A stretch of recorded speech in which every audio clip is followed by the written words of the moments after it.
And this is the irony of it all, and this is the trap. The Europeans began to manipulate history when they rose and began to expand into the broader world in the 15th and the 16th century because they had to justify the slave trade and they had to justify the colonial system that followed. And modern racism has its incubation in that period. You cannot enslave a man and say he's a human being, that he has humanity. Black people have never written any definitions of race, any definitions of what are people. They have never said that these people with these kind of traits belong here. Because modern racism had its development in the pseudo-scientific development of intellectual Europe after the 15th century. And they began to say that certain kind of people belong to certain kind of race, and they created the concept of race and racism itself. You saying, in essence, that there's no such thing as a race? Oh, I maintain that race is the phoniest issue ever invented by the mind of man. The European invented and developed the concept of race. There's really no such thing as a race because nature created no races. Race is a man-made thing. Could we say that being called black was a political term? It's a political term and a term which indicates our self-awareness at this juncture in history, and I think we really need it. We need to really bathe in blackness for a while, but I wish we'd get the bath over with and go on to something a little more important. Black in itself is not an ethnic term. Black tells you how you look, but it don't tell you who you are. We are essentially an African people. Wherever we live on this earth, we're essentially an African people. And we relate to the millions of African people throughout the world, including the uncounted millions of Africans in Asia. The word Afro-American or African-American would probably be more appropriate and more honest and more in keeping with what we actually are. Because all of us are not positively, physically, real jet black. And so the argument now sometimes is between the supernationalists and the mild nationalists and blacker than thou. When blackness is a state of mind, a state of attitude, a state of approach to things that can exist in almost any of us, including from the blonde black person to the jet black. And the jet black can be traitors, and they can be patriarchs, they can be a whole lot of it. See, we've been everything in history from saint to buffoon. We're a complete people, and we need to start looking at ourselves as a complete people. And I think that once we convinced ourselves that we're black and beautiful, we'll stop saying it and just go ahead and be black and beautiful and release a whole lot of energy for more important things.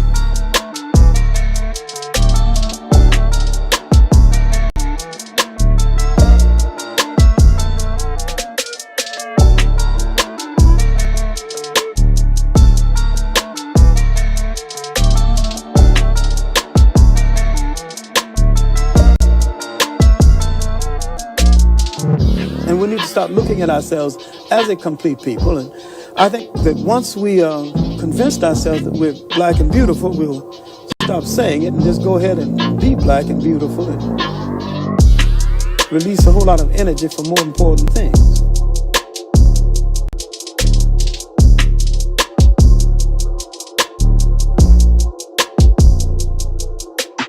Could we say that being called black was a political term? It's a political term and a term which indicates our self-awareness at this juncture in history, and I think we really need it. We need to really bathe in blackness for a while, but I wish we'd get the bath over with and go on to something a little more important. We need to really bathe in blackness for a while, but I wish we'd get the bath over with and go on to something a little more important. All right. ETM Hotep. Welcome to the Sesh channel. This is your brother Wujau, Medew Ma'at. And again, welcome in peace. So today is Wednesday. We call it Divine Words Wednesday. And for those who don't know, Divine Words is the often translated way of saying Medew Netcher. Sesh Medew Netcher is the writing of divine words, Medew Netcher being divine words. So again, ETM Hotep, And I know it's late, but as you know, I always remind everyone who subscribe to the channel, that's why you need to subscribe if you haven't already done so. And make sure you hit the notification bell because we will go live at any given point in time.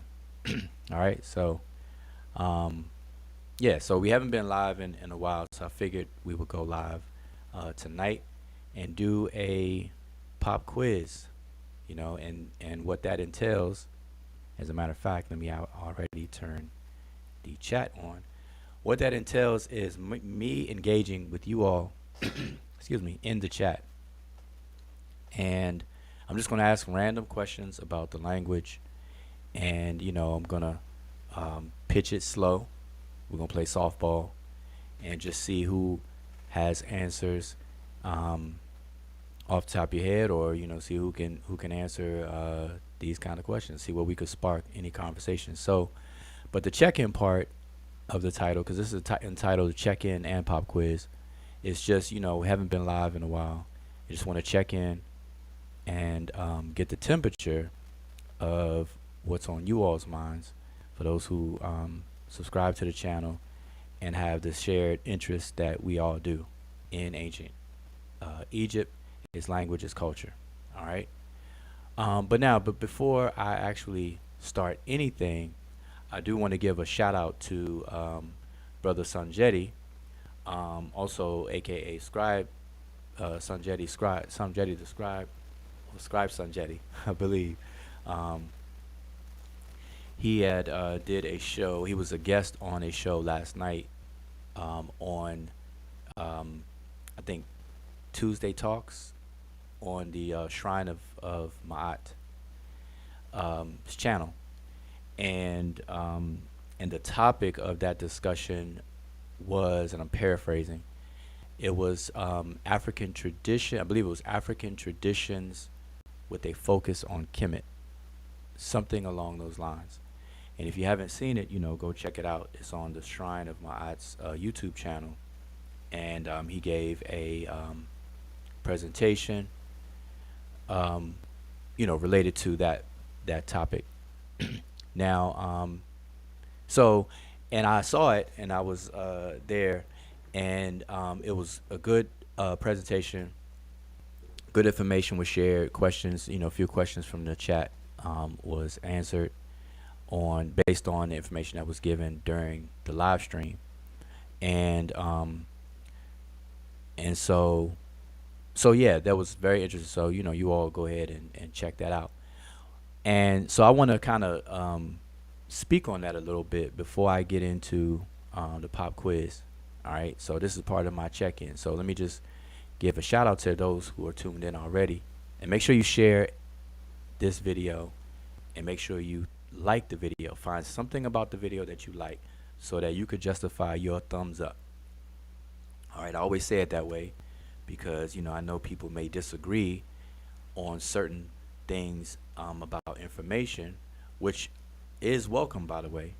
You know, you just have to be able to support your disagreement, and we can definitely have a dialogue about whatever it is that you disagree with, anything that we have on this channel. All right, anything, all of that is welcome. But find something about the video to thumb it up and like the video.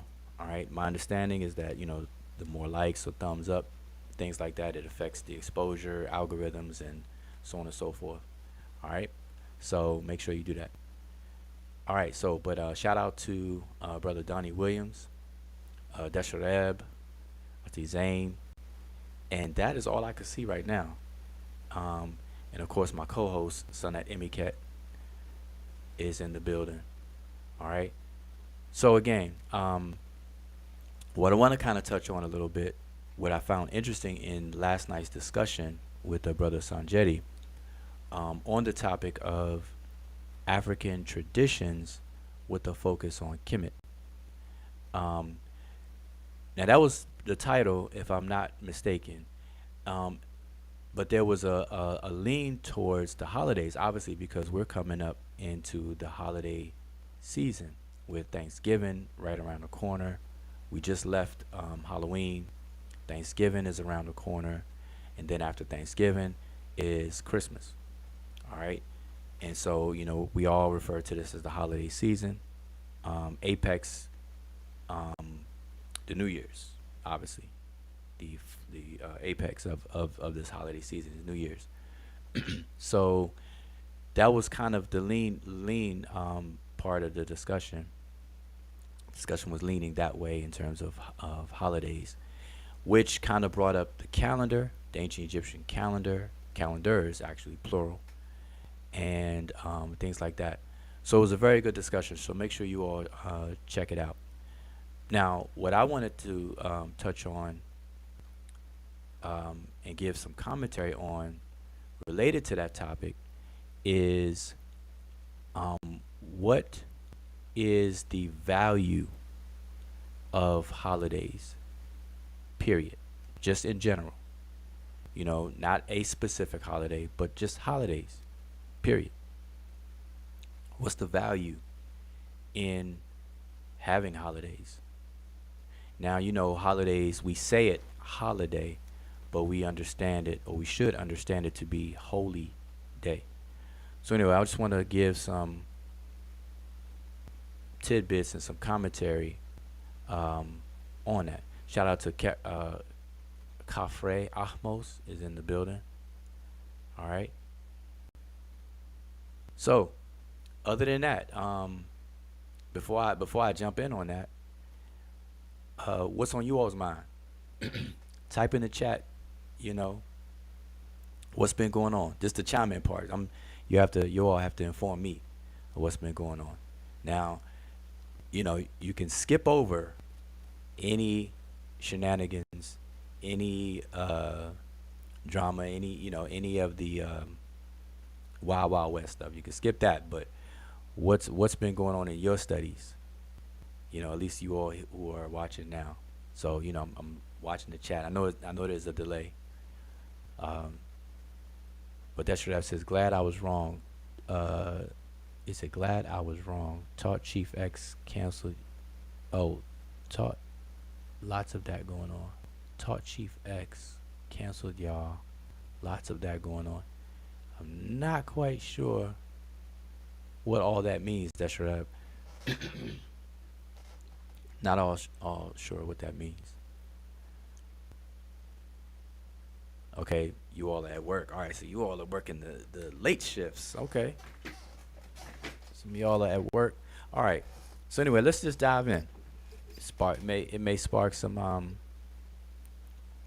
conversation. And you all let me know if you want to join the panel. Now I didn't post the panel link as of yet, but if it becomes that kind of conversation, I definitely don't mind posting the panel link. You all let me know if you want to join the panel and chime in on the conversation. All right. So let's just dive in. So I want to share some commentary first, then we're going to get into the pop quiz. So let me just switch my screen over here for you all. All right. So we're not going to get into the pop quiz just yet. So I want to share a couple of things. All right, so again, last night the brother Sanjetti was having a discussion on, or was invited to have a discussion related to African traditions with a focus on Kemet, with a tablespoon of the holidays, ancient Egyptian holidays, specifically the Feast of Sekhmet, and things like that, and the Egyptian calendars came up, and so on and so forth. But what I want to kind of talk about is just holidays in general. What is the benefit of it? And I see that Donnie, you put in the chat, it should be family time, and that it actually is. You're absolutely right. Not really should be, but it actually already is that. Because most people get a chance to have family time during the holidays. And Kafre, you say sacred days. Okay, so now all of that is interesting. So it's going to tie into what I want to briefly talk about. So I'm just going to jump on in here. All right. So, okay. So first off, Let me share. Now, I'm going to share a couple of ancient Egyptian words, Rani Kemet words, and show you the Sesh Meta Netcher for these particular words. And then, and it's all going to make sense. All right. So, the first thing I have on the screen, and you all can, you all are definitely welcome to take a screenshot, or, this live video will be archived. You can come back to this. All right. So, the first thing up on the screen is the word society, right? The society is an English word. We use it. We hear the word a lot, often, and everything. When you think of society, you think of a population. You think of the public, right? Those are like synonyms, mental synonyms that you kind of associate with the word society. But what I have on the screen, and you all know I need to put my trusty arrow here because you can't see my cursor. All right. So what I have on the screen is the historical development of the word, the semantic historical development of the word, aka its etymology. All right. Etymology is always important. And I tell everyone, get yourself a very good etymological dictionary. All right. Now there is one online called etymonline.com. Bookmark that one. If you don't have a physical one at your disposal, but definitely get an etymological dictionary. All right. And then, also have an understanding of what etymology is, because what you don't want to do is you don't want to be guilty of committing a logical fallacy with within the etymologies of words. All right. So you got to be cautious with it, but you have to have that. That's a must. I recommend that. Anyway, so back to the word society. So now the word society, believe it or not, it originally meant, as it was coined when it was a neologism, meant to follow. And how we can connect that is because the same word as society is the same, or excuse me, the same root or origin of the word society is the same root and origin of the word sequel and sequence, which means to follow. A sequel to a movie is a movie that follows a previous movie. If you have Star Wars 1, its sequel, or actually the to be more in tune, the sequel to the Black Panther movie is about to come out, I believe, Friday, the 11th. So the sequel, and that follows the first one. So anyway, the word society, the word sequel, the word sequence, they all come from the same source, and it meant to follow. That led to a more up to date use of it. A society are companions who follow. There's that sense of follow the same general mindset. So that's important to understand. A society is a group of people, companions, who follow the same general mindset. Okay? Basically, it's a group of people who are on the same page. They have a lot overlapping enough to where they get a sense of belonging to the same group. All right? That is what a society is. Now, a society is an abstraction. All right? And it's easy for us to understand the abstract nature of a society, similar to a business. So a society is like a legal fiction, similar to a legal fiction, which is what a business is. Okay, we know that we all can create businesses, and a business becomes a legal fiction, except it gets assigned a social security number, but they don't call it that. They call it an EIN, or an employer identification number. It has a birth certificate, but they don't call it a birth certificate. It's called the Articles of Incorporations or the Articles of Organization, depending on your business structure. All right. but a business is an entity that you bring forth into existence. All right, but it's not a physical or tangible entity. Same thing with a society. Now, all throughout human history, societies, remember what society is? It's people or companions who follow the same general mindset. It's seen as a singular, as a single entity, but an abstract entity, not a tangible thing. All right. Now, in ancient Egypt, in Rodney Kemet, which is the language of the ancient Egyptian language, I'm showing three different words that would relate to our understanding of a society. All right. The first one here is demiu, and that means, or is translated as, fellow citizens. From the word demi, which is similar to a village or a town, and it ultimately comes from a verb which means to gather, to collect. All right, but demiu here that you see on the screen is fellow citizens. All right, the next one is wahit. Wahit is defined as, or translated as, village, settlement, town, camps, and tribe. Wahit. All right, or wahit. The third one is niutiu. Now, if you all have been following the channel and been tuning into the channel, this word should look familiar to you in terms of what it is. All right, and that'll be part of the pop quiz a little bit later. All right, but remember this, new to you, and some of y'all probably gonna type it into the chat early. So anyway, this is the third one, new to you, and it is translated as village, settlement, town. Actually, that one is a repeat of this one, and that is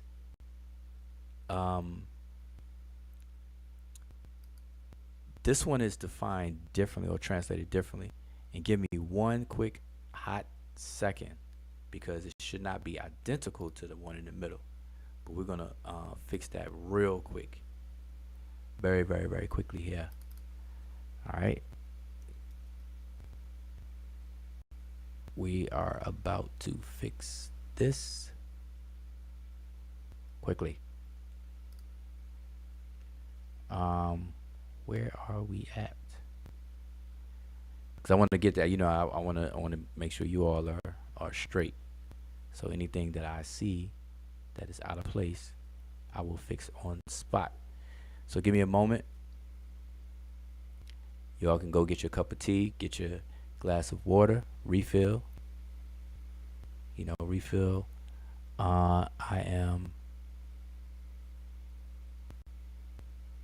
It should not be the exact same. And I want to tell you exactly what you're going to find in these dictionaries.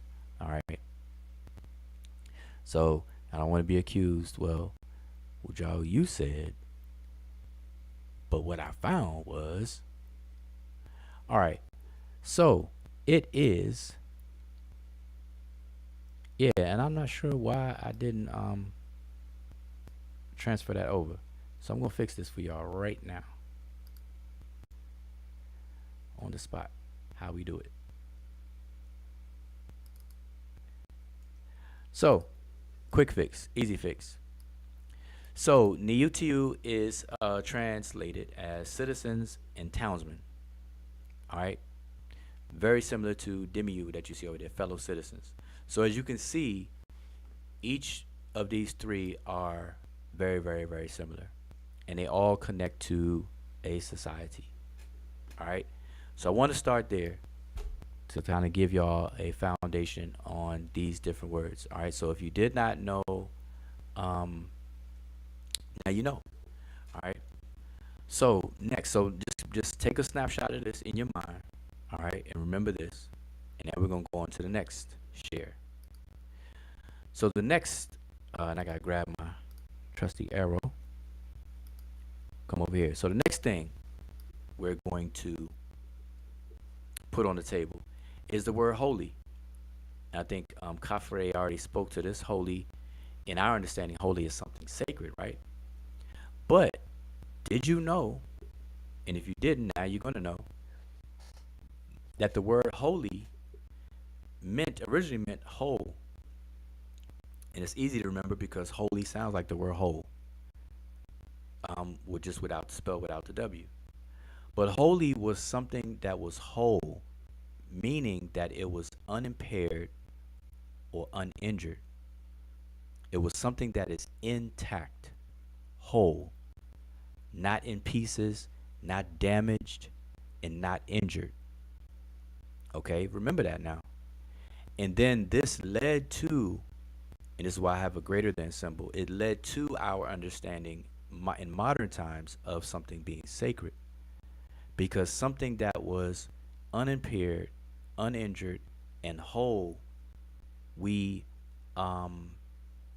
sacredized it, if that's such a word. We made it sacred, and we made it sacred, and we're going to talk about that as well. All right. Something that is sacred is something that is set aside. Okay, something that is sacred is something that is set aside and placed. There's value placed on it, and it is set aside. Okay, so that's what holy is. So when we say holidays, we're saying holy days. These are days that have been deemed valuable for whatever reason, and they've been set aside. They've been distinguished and set aside. Okay, that's what holidays are. But I'm showing you this because we're going to go into Rani Kemet and show you some words that relate to this. So something that is whole, uninjured, and unimpaired is the very word weja.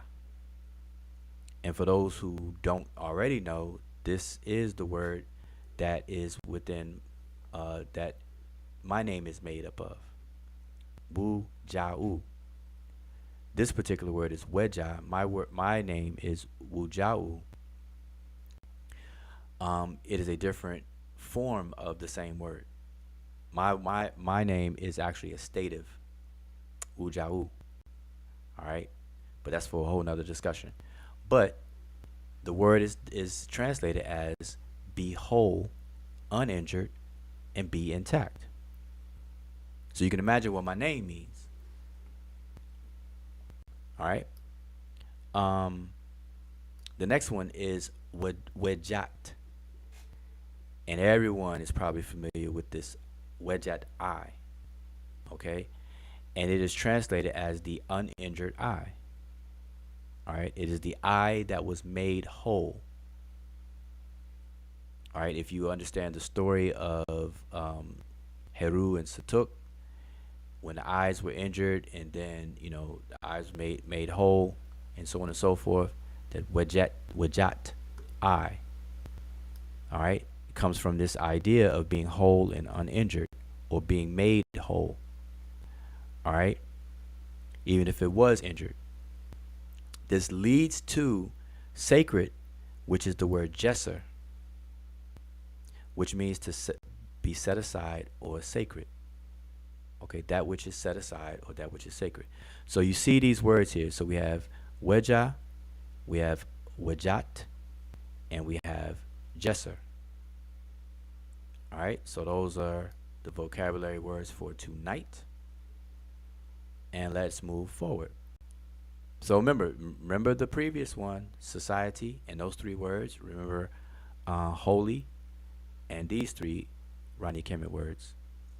Now we're going to move. Now, all of this is related to what I said about these holidays, African traditions with a Kemetic focus. That's what we're discussing. So our next word we're going to put on the table is the word celebrate, because during holidays, people celebrate. There's a celebration. Okay? So celebrate. The word celebrate actually comes from the original meaning of something that is often repeated, well attended, and famous. Often repeated, well attended, which means it's popular and or famous. Okay? That's what celebrate comes from. That gives way to the meaning of assemble to honor. So it's an assemblage. So when you celebrate something, you're going to celebrate, and you usually think of a group or a gathering to honor something. And we say words like celebratory and this and that. Even to the point where we get the from its original meaning of famous, you get the modern sense of celebrity. A celebrity is somebody who is famous. All right.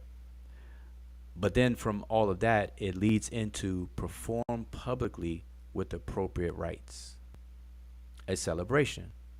That's what a celebration is. All right. Perform publicly with appropriate rites. Now, in ancient Egypt, the Rani Kemet word that comes to mind should be the word heb. And it's defined or translated as to celebrate, to be festive, a festival. Either to celebrate or to be festive, or as a verb, or in its noun or substantive form as a festival itself or a celebration itself. Okay, the word heb. Now I'm bringing these words up, and let me see, I have one more to share. This one here. So remember that one. That one's easy, just one word, heb, to celebrate, festive. All right. Now we get into another word put on the table. A custom. Could we say customs and traditions, right? They usually run neck and neck. Customs and traditions. The customs and traditions. African customs, African traditions. All right. But what is custom? Now, mind you, what's interesting is that the word custom and the word costume is actually the same word. If you did not know, now you know. All right. Custom and costume is the same word. Notice that when you're trying to keep up with customs, people usually have to dress up in a costume in some form or fashion, right? Think about that. All right. So, continuing. So custom originally meant oneself. Did y'all know that? Let me see. I gotta see the chat. Did you all know that? Prior to just now, did you all know that custom actually meant one's self? Yes or no? Yes or no? Yes or no? Emiket says no. I want some crowd. I want some chat participation at this point. I'm warming you all up to the pop quiz. I'm gonna assume everybody else knew. So everybody else knew that custom meant oneself. Prior. Oh, now we have a delay. Oh, Robert Rand knew. Okay. See, Robert Rand has the plus degrees. Robert Rand has that teacher's edition of the notebooks, of the books. Henceforth, custom made. Excellent, Robert Rand. That's excellent though.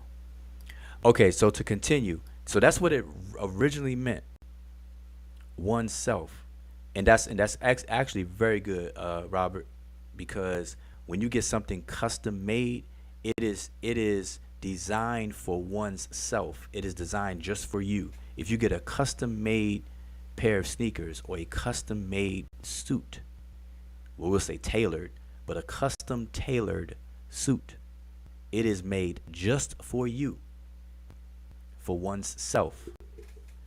So although this is the original meaning, we can see, and this is why etymology is so important, because people are under the delusion that a word don't have a a semantic matrix that still applies. You can go back to a word's original meaning and see how it fits into even the most modern sense. It doesn't lose, it doesn't like cut that. Then it would be just a totally new word, which is a neologism. All right. So anyway, to continue, so this gives yields to that which is one's own, and that gets into a custom made seats for your car, custom made suit, like I said. All right, which gives way to become a custom. Now, what's interesting is that you can cross-reference this meaning with the Greek the word ethos, ethic, ethos. All right, and which means habitual character and disposition, moral character, habit, and custom. All right, and how those two connect is because when you're dealing with oneself, you're talking about the self, and the expression of the self is what your character is. And in ancient Kemet, that word would be ked. Now, I don't have that word on the screen because that's talking about your character. But the word custom, now we get into Rodney Kemet. The Rodney Kemet word that comes to mind for the word custom is the word net'ah. Okay? Net'ah. And it's defined or translated as duty, custom, habit, right, ritual, routine, regulation, ordinance, prescription, arrangement, treaty. All of those things. That's a nice semantic range right there. From duty to treaty. From duty to treaty. But notice habit. What do you do habitually? Evidently, what you do habitually is an expression of your character. We're talking about patterns. All right. Now, what does all this relate to? As I was saying, the discussion from last night, the brother Sanjeti was speaking, was invited to speak on the topic of African traditions with a focus in Kemet. And we're dealing with holidays. Now, notice, so just quickly, we dealt with society, we dealt with holy, we dealt with celebration, festivals, and we dealt with customs. All right. Now, what I want y'all to notice, now this is a map that I show all the time. All right. So you all should be familiar with the map. But this time, the reason why I'm showing it is I want you all to notice. Let me get my arrow over here. I want you all to notice, take note that these circles here, and on your screen, it may be a little hard to see, but I don't want to blow this up any further. But these circles here represent the so-called gnomes. But in the Rani Kemet, it was called Sapat. All right? Each one was referred to as a Sapat in the singular. All right? The Greeks called them gnomes. Now, each circle, so there are 20 in Lower Kemet, in Ta Mehu, and there are 22 in Upper Kemet, Ta Shemau. And you see, they're circled here for Lower Kemet, and if I push this up, you can see them numbered in red, and they're 22. Now, what I want you all to notice, first of all, if you don't have this map, I've been telling people to get this map for years, like when it first was put online, probably, or whatever the case is. When I first got it, I shared it and made sure everyone get it. So if you don't have it, once I'm done, I'll give you the link where you could just download it. All right. But on this map, I want y'all to notice a couple of things. One is take note of the circles, because those represent the gnomes or Sapat. Or Sapaut is how some people may pronounce it plural, or Sepwet. But This is where people lived. Okay, these are places where societies existed. And remember our word for our few words for society: Demiu, Wahit, and Niutiu. All right. And this particular glyph here, let me put my arrow over here. This particular glyph here is the Niut glyph in and of itself. Gardner code 049. All right, 049. And if you come back to this map, you'll see that many of these toponyms for these various different locations have that 049 glyph. Here we have Bubastis. You see the 049 glyph. You see Enu for the word for the what's more popularly called Heliopolis, etc. So you look through here, you'll see a lot of those. So that's one thing to take note. Another thing is to note that everyone lives along that river where everybody has access to water. That's a little side note, but it's worth taking note of. All right. I always want to repeat that.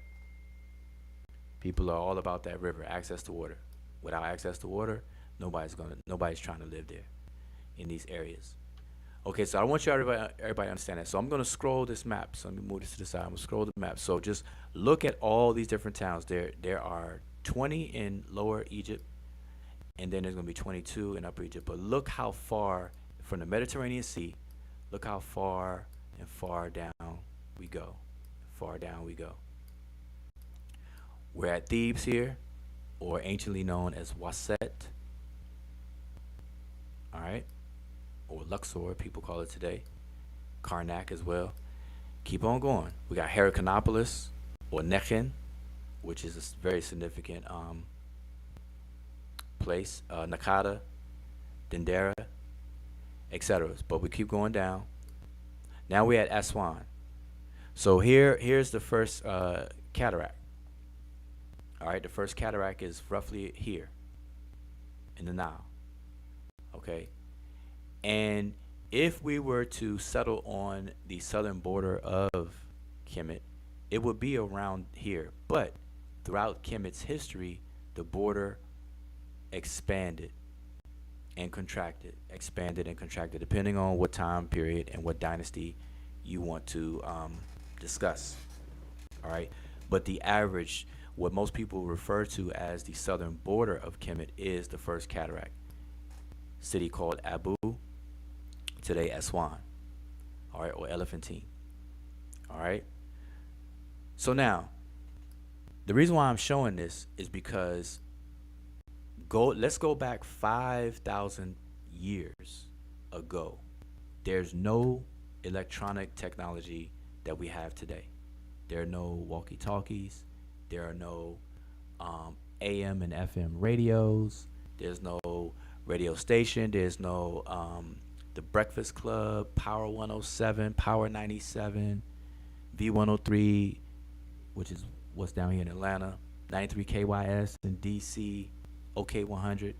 I'm talking to my DC folks now. But there's no radio. There's no cable. There's no Netflix. There's no CNN. There's no Channel 7. I mean, ABC, NBC, none of that stuff. So there's no way to communicate in any rapid fashion whatsoever. Nothing significant. It takes a long time to communicate something from down here, from down at Aswan. Imagine trying to communicate something all the way up here. Let's pick somewhere. Per Wajit, which is Butu, which is the deity, the cobra deity. You have Wajet and Nekibet, the house of Wajit or Wajet here. So imagine trying to communicate from this city all the way down to Aswan back 5,000 years ago. It'll take you a while. Plus, you're going upstream. When you're going from that direction, you're going against the current of the Nile. Okay, so now I'm bringing these things up because we all know that ancient Egypt, Kemet et al., on all of its names, was a unified confederation, a polity that lasted over 3,000 years with a few, little bumps in the road called intermediate periods. But outside of those, it was a unified entity for roughly over 3,000 years. And so the logical question should be, one, how did they unify in the first place? And then two, how did they maintain the unity when it was unified? How was unity maintained? Now that's for a much longer discussion if we want to tease out the details of that. But I want to stay at a high level surface discussion right now because of the words that I shared with you all. I want you all to understand how this links in. So briefly, one of the ways in which to keep a people, to keep a society, is there's a couple of things. One of those things is to create a calendar, to create something that is a mechanism of keeping time. Why? Because everyone in the society experiences time, the passage of time. The sun comes up, it comes to its height, it goes down, it disappears. Everyone experiences that within the society. So if you develop a time-keeping system that we call a calendar, and everyone is tuned into that calendar becomes a unifying tool. Because everyone is going to follow the order and structure of said calendar. And then on that calendar, what you do is you plot, because a calendar becomes a grid. You plot on this grid days that you give value to and that you set aside. Remember, days that you give value to and you set aside, they become jesser, and you give value to them, and we refer to them as holy days, holidays. Then on these said set aside days, you celebrate. You repeat something. You make that something well attended. And I hope y'all see what I'm doing here. You make that something well attended. You make that event or something famous. You bring people together to honor something. And what better thing to honor than the things that you value the most? All right? And you attach rites to it. Ritual, which is habitually doing something. You're performing something. Ritual. The word ritual, by the way, in Ronnie Kim, I don't have it on the screen, but it's the very word ir, which is to do, the verb to do. In fact, the word ket is a epithet of a king.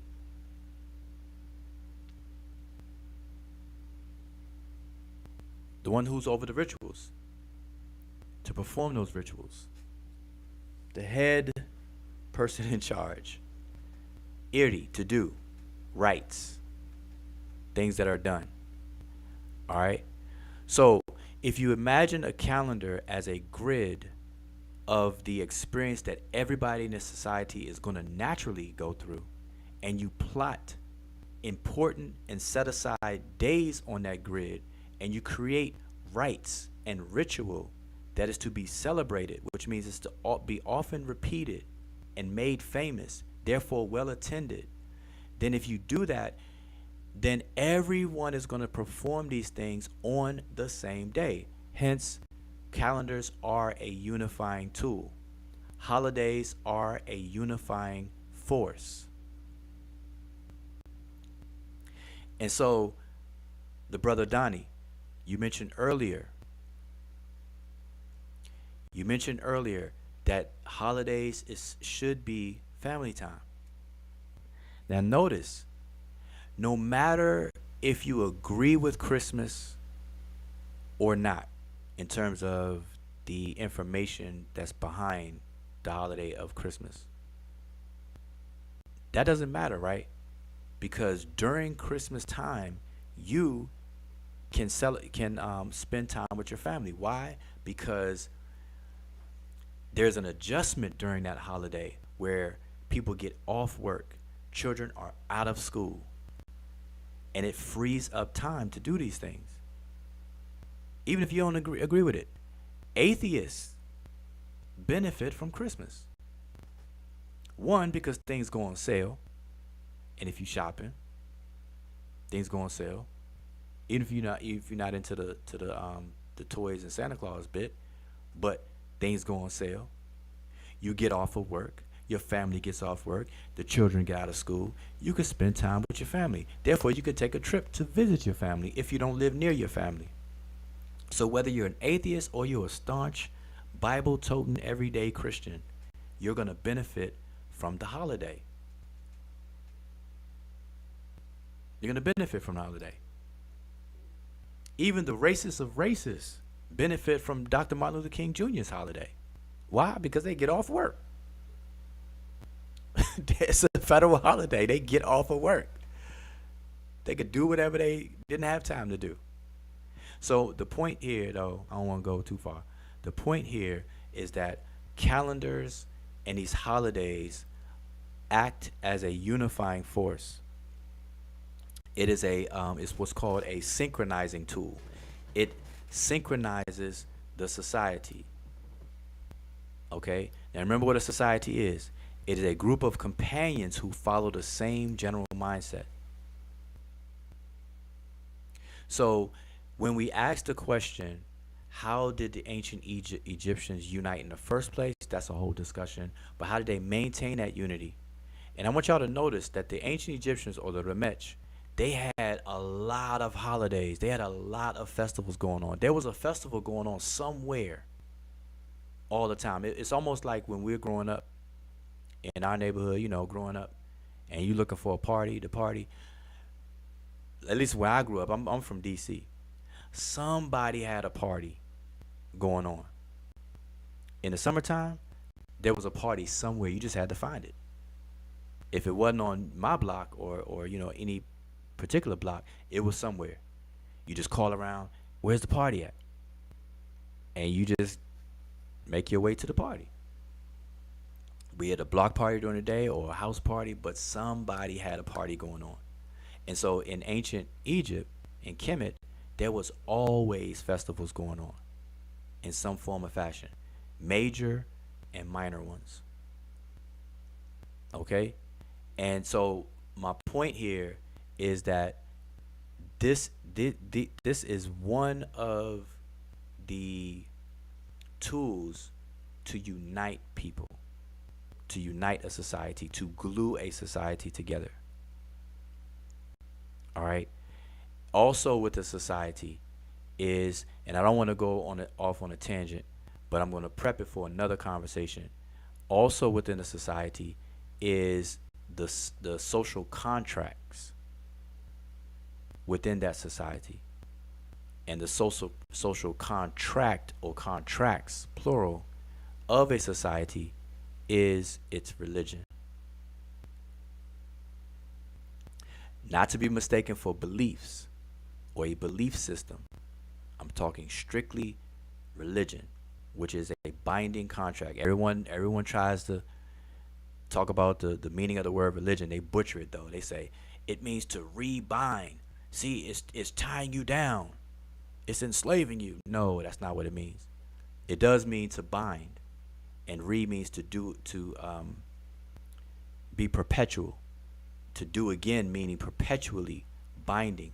And what is perpetually binding? Is glue. Something that unites something perpetually. Those are contracts. Oaths that people take. When people say my word is my bond,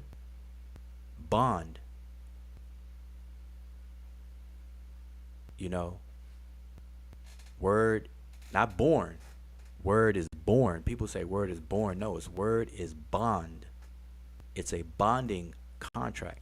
It binds. That's what religion is. So anyway, between a society's religion and between a society's holy days, patterned out or mapped out on a grid of a calendar, are two, not the only, but two of the ways in which a society stays on call, stays unified, stays on call, as we say today.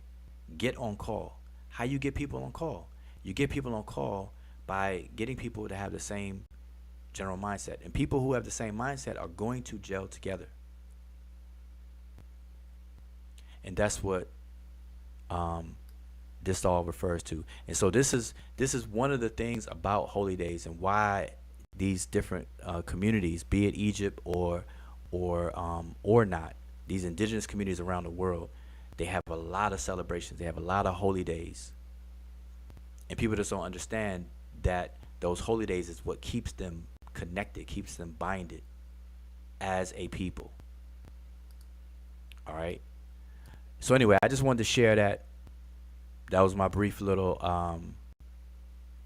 commentary about the topic from last night. So you all can check out the show from last night. The brother Sanjetti spoke to that topic, and this is my add-on or information related to it. All right, in terms of the effects that these things have on a society, and everything that I said applies to us to this very day. That's why I bounce back and forth from Christmas. We have these holidays that we take advantage of. All right, even if you do not believe in them, you benefit from them. All right. So enough of that. I'm gonna take a moment and kind of see what you all are talking about based on what I just said about all that stuff. So does anybody have any commentary on what I just explained before we get into this pop quiz? Because I'm gonna toss y'all some softballs. So let me know. Was I understood? Everybody follow what I was saying? Did I sound crazy? Does it make sense? Y'all give me some kind of feedback. Show me a thumb up emoji. Press number 1 if you understand. You got a question, comments, curse words, whatever the case is. And remember, if any of y'all want to get on the panel, let me know. I just didn't post the link up because every time I post the link up, I don't know, people just run. So I'm not posting the link this time, so I can keep y'all here. I'm kidnapping y'all, keeping y'all here. So let me see what you all were talking about, though. So Deshrab, you said, start with you, Deshrab. You said, shouldn't it be Wahit? Nope. Deshrab, just so you know, you and everyone else will know. The reason why we put dots and equal signs within these words is for morphemic reasons, to show the morphology of the word. Okay, so Wahit, the dot separates endings, and the equal sign separates pronominal suffixes. So it's the dot is before the T, not after the W. All right. So just to address that, I'm keep on going down the list. Shout out to Christopher Withers in the building. Robert Rand, I don't know if I shout you out. Got brother Sean in the building. Everybody's at work. What's everybody has a late shift now. Okay. Phalantis, let's see. He said when you put it that way, it makes perfect sense. Okay, I don't remember what I was saying when you made that comment. Oh, making a custom suit. Yeah, there you go. Right. A custom suit. Exactly. A suit for oneself. That's what originally the word custom meant. No one will buy a custom suit that was tailored for another person. Exactly. There it is. Let's see. I'm going down the list. Yep, always a house party in the winter. Yep. Religion is a big part of culture. Absolutely. But don't get it. Don't see. I don't want anybody to get it twisted because in our online communities, people butcher the meanings of these things. This is why I always slow these conversations down, and we have to use terms in their appropriate way. You know, I deal with nomenclature and key terminologies, and we have to make sure that we are using them properly. The word religion, in the general sense, is often confused with beliefs and a belief system. And because people frown up to beliefs and ridicule beliefs, or people who believe and have a belief system, they do the same for religion. So religion gets a bad rap. But religion is absolutely necessary. And even if you don't claim to have one verbally, like out your mouth, you don't say it, you actually perform a religion. Because a religion is the contract of any given society. If you are a member of a society and you identify yourself as a member of the society, you are in a religion. Now, people don't define it that way because religion, like I said, today becomes synonymous with belief. So if you look up the word religion in a dictionary, it'll say religion, one of the, you'll think Christianity, Judaism, Islam, Buddhism, and so on and so forth. That's what will pop up in your head. And so people have lost the actual applicable, the utility of the word. And by the way, the word religion, let me show you all that no, I don't have to show you all. Okay, so let me go down this list because that's going to be my first question. I already got my first question. Mind you, all these questions are coming from the top of my head, but I already know my first question to y'all. But let me keep going down the list real quick. Caffrey said, we definitely need our own calendar and sacred days that speak to our culture. Let's see. Keep on going. Oh, Robert Rand standing. Okay, you waiting? All right, you waiting? Yep. Caffrey got to understand it. Social contract are important aspects of culture. Absolutely. Okay, so here's my first question. We get into the pop quiz. The first question is, what is the ancient Egyptian word, the Ronnie Kemet word for religion? Uh-oh. I did say I was gonna throw y'all a softball, but since Robert Rand's talking trash, and he's at the plate, talking about batter up. You know, he has the bat. He got that heavy thick bat. So let me throw you a little. I'm gonna throw it straight down the plate though. That's straight down the plate. So here's the question. What is, he says strike. He says strike.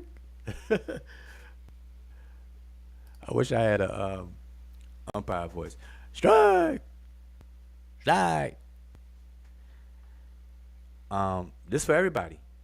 What is the ancient Egyptian word for religion?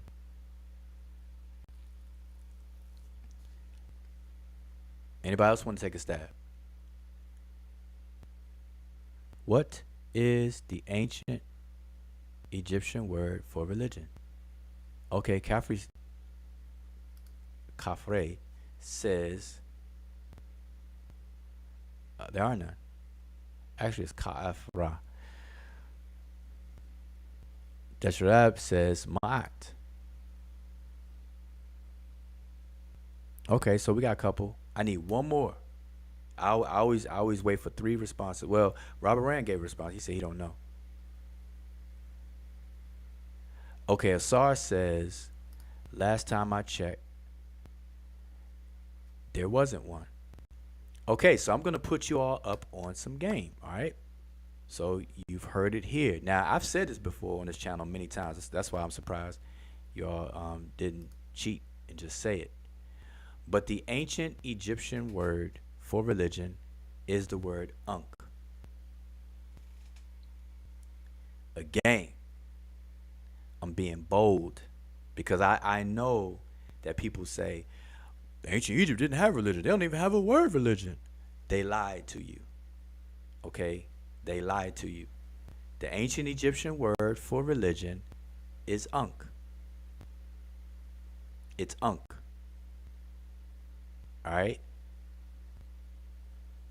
And Desharab said, no, sir. Now you all know if I'm saying it that I can demonstrate it. So how dare you, Desharab? How dare you say no, sir? Now, hold up, but these are coming from the top of the dome, so obviously I ain't have anything pre-planned to show you, but I can show you, and let's do that right now. So I'm not even gonna show. We're gonna talk through it. We're gonna talk through it. So the word unk, like when you say unk, most people think of the word life. That's what everybody thinks. When you carry around the unk symbol, they say it's the symbol of life. There you go.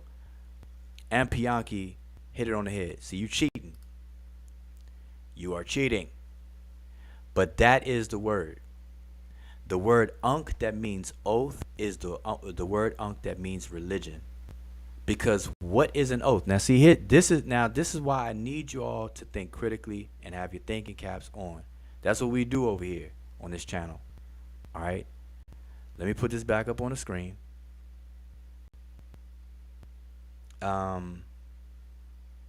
Oh, I actually never showed it on the screen tonight. See, I show it so many times. I thought I even showed it tonight.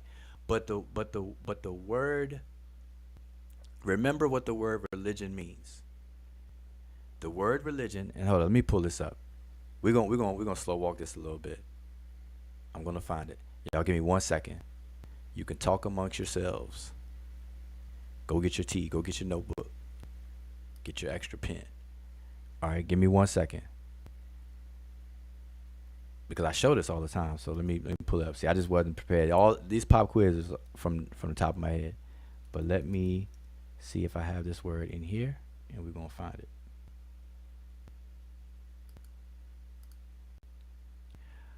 Alrighty.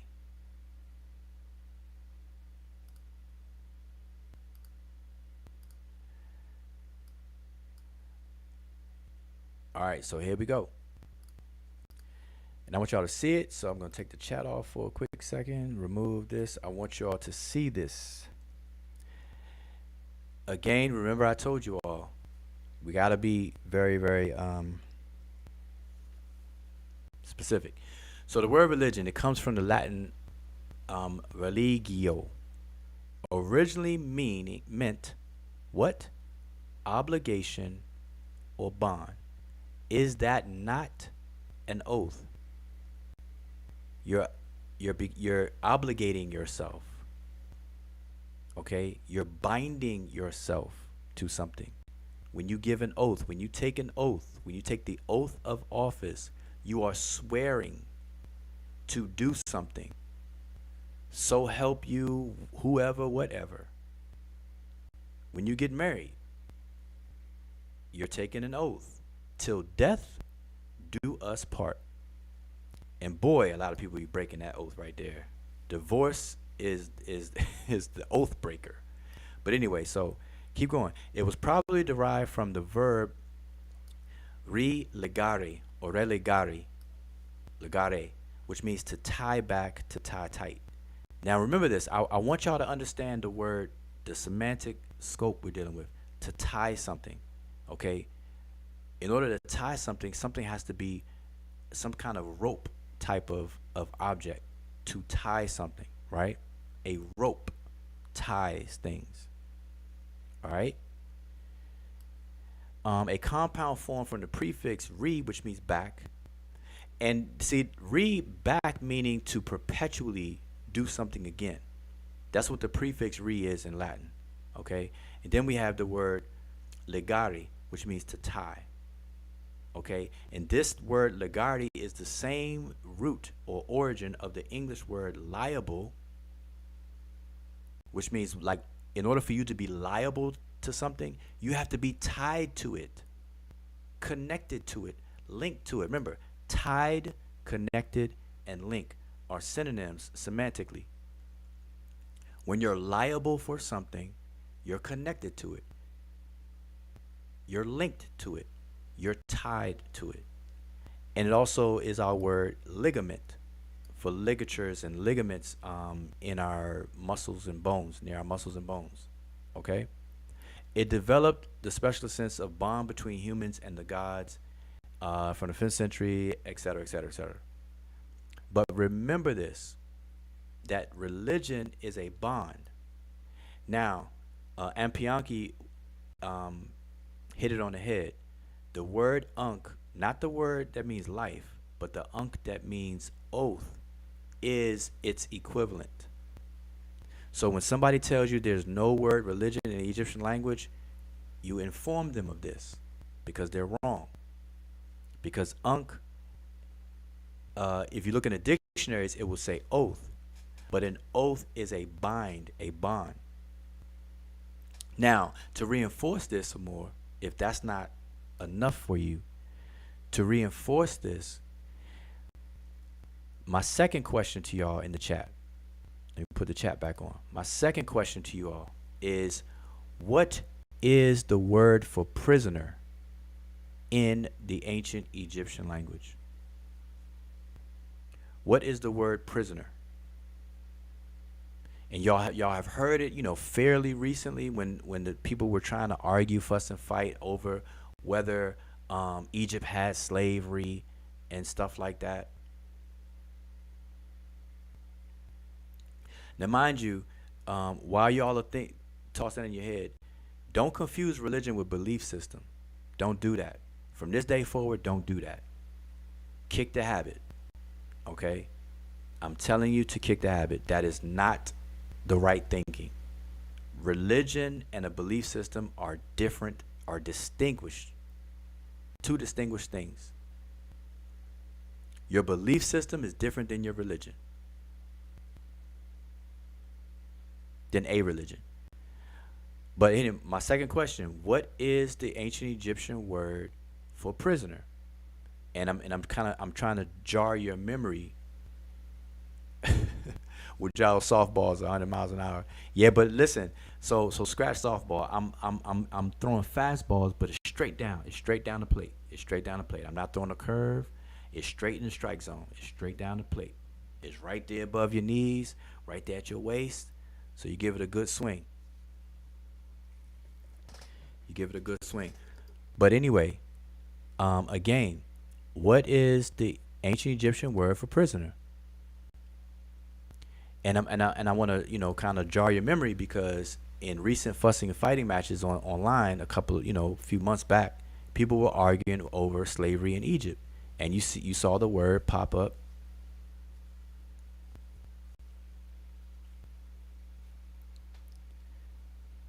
Anybody remember?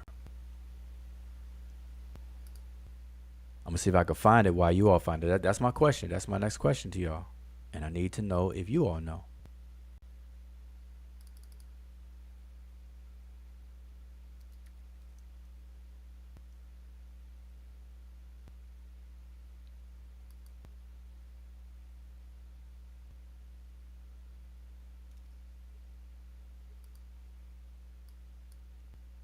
Y'all know?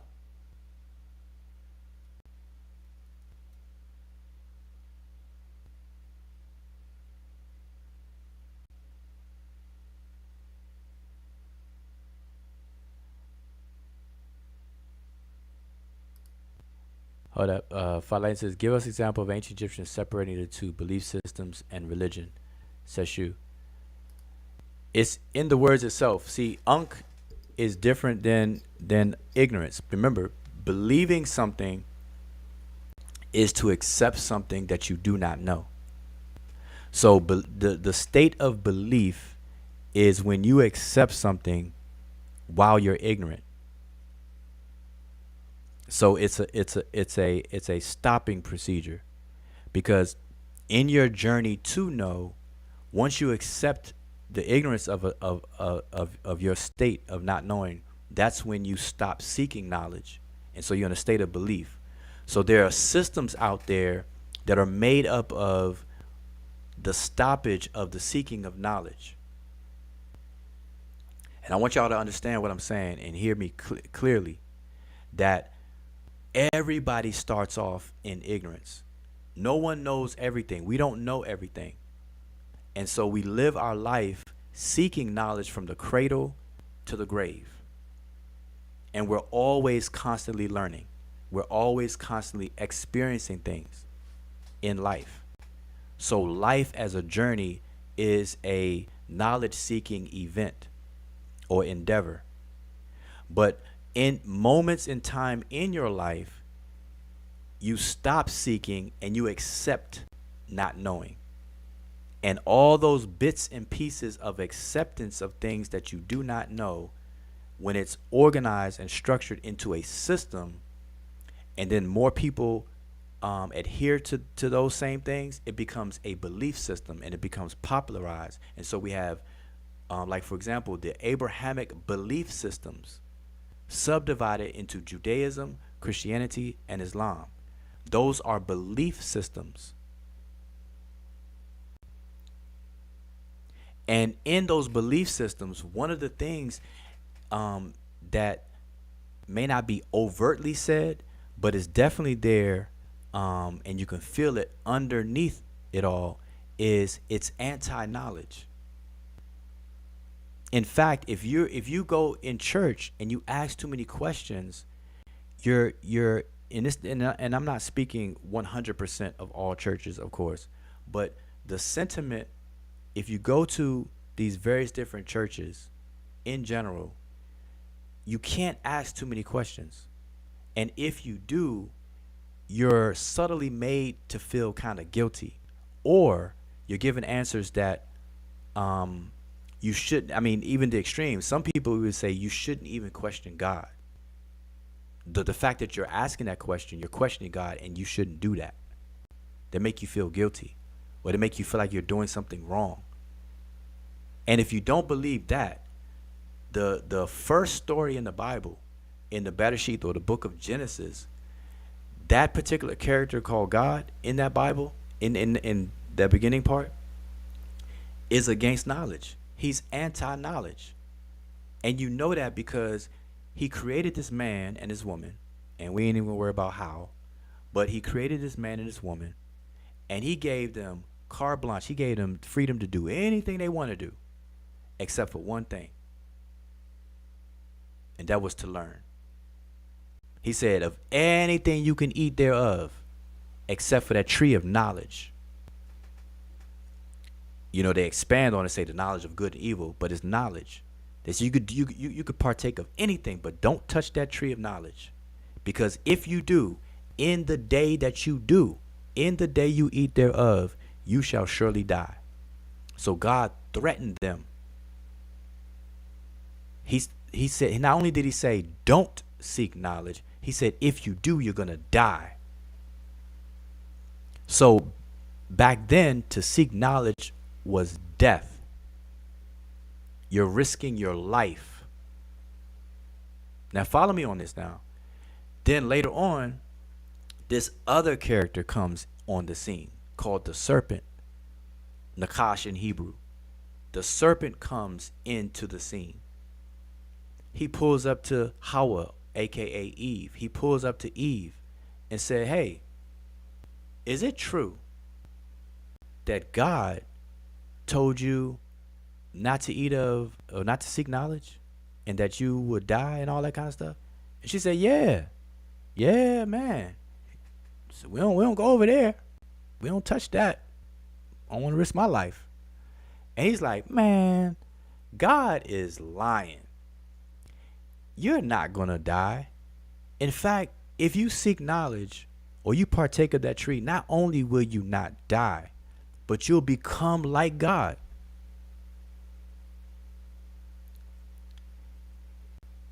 You'll become like God. And then what she do? She goes to the library. She starts seeking knowledge. She goes to that tree. She goes to the library. She starts opening some books. She's seeking that knowledge. She gained that knowledge. She shares it with her husband. So now, that's the first conscious community, y'all. Adam and Eve were the first conscious community. They created the first conscious community. They went to the tree of knowledge and opened up some books. That's the first conscious community, boy. Y'all heard it first. Y'all heard it first tonight. This is the birth of the conscious community. Y'all didn't even know the conscious community was in the Bible. See that? Y'all see that? You see that? You see that? No, seriously. So they do that, right? And then God somehow rumors get back to him. He's like, wait a minute, where you at? So God goes and looks for them and can't find them. They hiding. And then he finds them and talks to them. He's like, wait a minute, who told you were naked? And then they start pointing the finger, blaming. It gets back to the serpent. First the man blames the woman, then the woman blames the serpent. And then they all confront each other, right? But guess what? They didn't die. So everything the serpent said came true, and everything God said did not. So who lied and who told the truth? God lied and the serpent told the truth, because they became like God. If you I'm not going to open the Bible and share the verses with y'all. Go back to your Bible and look at it. It will tell you that once they partook of that tree, they became, and God even admitted it. He said, behold, the man has become like one of us. Then God was like, all right, since now you one of us, since you think you all that now I'm going to forbid you from reaching out and touching the tree of life. Remember, it was two trees. It was the tree of knowledge and it was the tree of life. And he said, all right, well, since you got the knowledge now, I'm going to cut you off from this tree of life. And I'm going to ban you. I'm going to kick you out the garden. And then he punished him. So anyway, I say all of that to say, and I know I went off on a tangent on that, but it was necessary. I say all that to say is that whether people know it or not, that biblical story I just explained is anti-knowledge. And this is a running theme, one of many themes in the Abrahamic belief systems. So going back to my point, there's a difference between belief systems and a religion. Religion is the contract, is a social contract, the binding.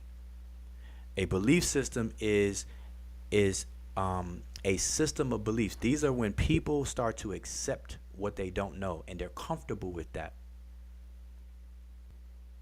They're comfortable with that because believe, the word believe actually ties into the word love. It's to affectionately accept something that you do not know.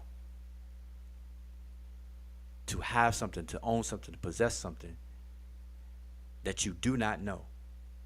It's the opposite of knowledge. So that's ignorance. When you don't know something, that is ignorance. Belief is ignorance.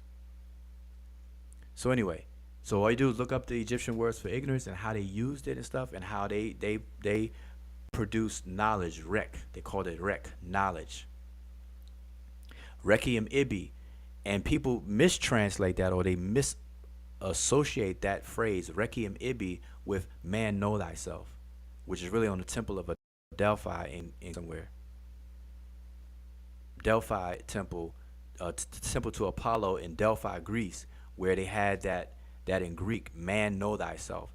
They try to attribute that to the Egyptian, but it's really rekiem ibi, which means I know what is in my mind. Rek-e, I know, im, what is within, what is in, ib-e, my mind. People translate it as my heart. I know what's in my heart, but no, you don't know. Of course, we know what's in our heart. It's blood is in our heart. But the word ib is mind. Okay? So anyway, back to the point at hand. So what was the word? And I'm looking at the chat. I don't think anybody answered my question. What is the word, Egyptian word for prisoner? I'll just tell you because we spending too much time. Seker unk. Y'all remember that word? Seker unk, that phrase? Seker unk. Seker unk. Seker unk. And I want y'all to do this is some homework for you all. I want y'all to look up all of the words that we pronounce unk.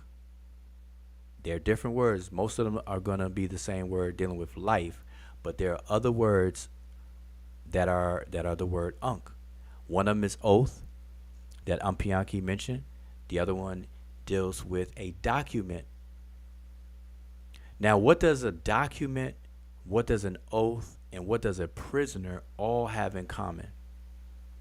That's my third question, because y'all didn't get the Seker Unk for prisoner. But I want y'all to understand Seker Unk. Seker is the word to strike down, and Unk is that's what we're getting to. But what I want y'all to know is my third question. What does an oath, what does a document have in common? An oath and a document have in common. That's what says bind, but you're wrong. And a prisoner. What does a prisoner, an oath, and a document have in common?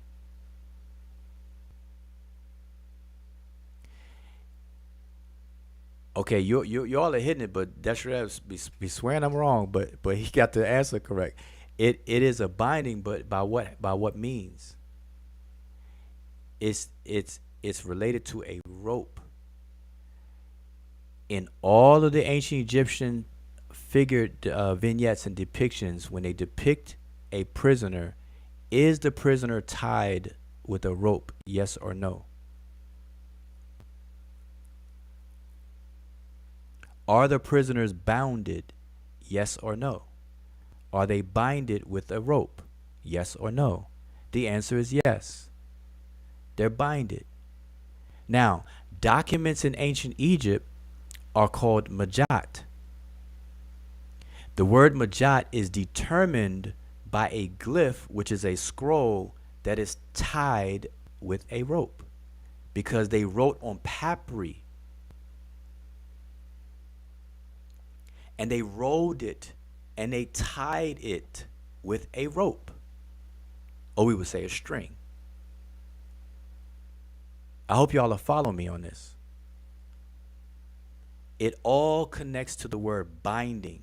And an oath. What is an oath? An oath is a verbal rope, a verbal binding. And they manifest it physically by some sort of visual social contract, be it scarification, tattooing, piercing, or something that allows your fellow companions in your society to know that you are binded to that oath. For example, in West Africa, in Nigeria, among the Isheshe or Ifa practitioners, when you become initiated, you shave your head. That is a visible external expression and a sign that you are now binded by oath to this initiation path, this initiatory path.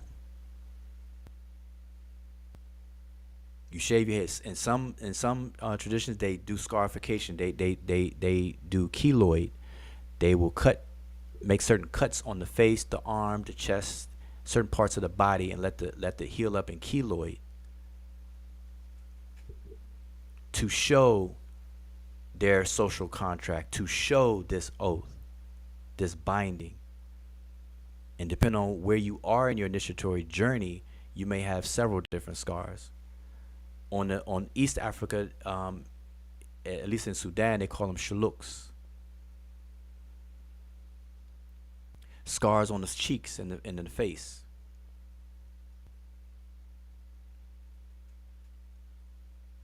Muslims, if you are a good Muslim, now you all are going to tell on yourselves, because a lot of people may not know this unless you are really into or familiar with Islam. In order to visibly, outside of wearing a jalabiyah and all of that good stuff, kufi and jalabiyah and everything, outside of that, if you were to look at a Muslim, how could you tell if a Muslim is a good Muslim? I don't mean good as in good deeds. I'm talking about as a diehard Muslim. Anybody know? That's my other question on the pop quiz. I told y'all I'm just shooting these off the top of my head. That's what it says. You're beating batters in the head. I hope so. I'm giving y'all some. I'm giving y'all some jewels. But answer that question. Or if anybody knows, how do you tell a diehard Muslim by looking at them? Okay, Robert Rand says his customs. All right, customs, culture. All right, anything else? Anybody else want to take a shot? Somebody else take a stab. How do you tell a diehard Muslim outside of his dress, outside of the outfit, outside of the jalabia? There you go. Whoever Donnie, yep, Donnie C hit it on the head. There you go. Hit it on the head. Bingo. The mark on the forehead. How do they get the mark on the forehead? Through prostration, salat. By rigorously performing salat 5 times a day on your prayer rug. What some Muslims do is that they'll rub their forehead on the prayer rug to show their devotion and dedication to Islam. The Prophet Muhammad, Alulahi, what is it? Alulahi, alaikum salam. I forgot how. It's been like decades since I dealt with Islam. By the way, I used to debate the brakes off of Muslims on AOL and CompuServe back in the day. Alaihi wasalam. Forgot. Muhammad, peace be upon him.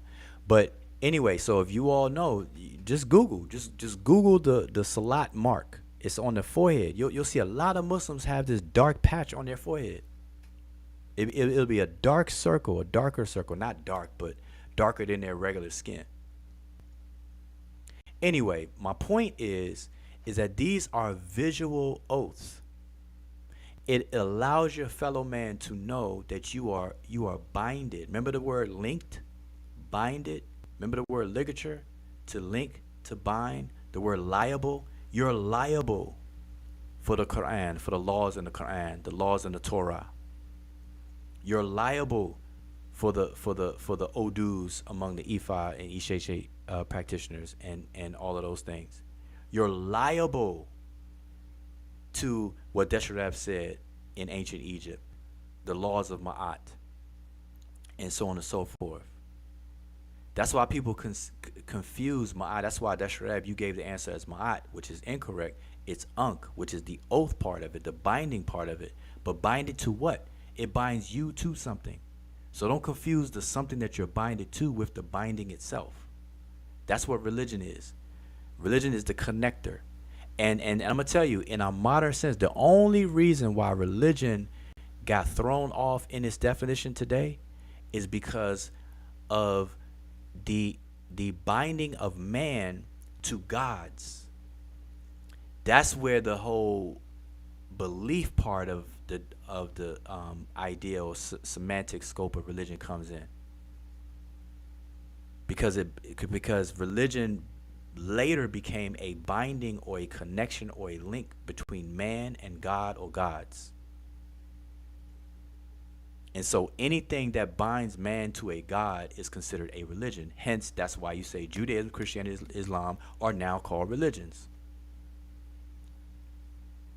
So I hope y'all get this. Hope y'all get it. All right. Now, I don't want to be too long. How long am I? Okay. So I'm going to kind of wind it down a bit here. But I hope y'all are getting all of these things. So we went over holidays, that which is sacred. We went over festives. We went over society. And you kind of bounce off the pop quiz with these things. Now, I was going to ask some totally different things, but these are good.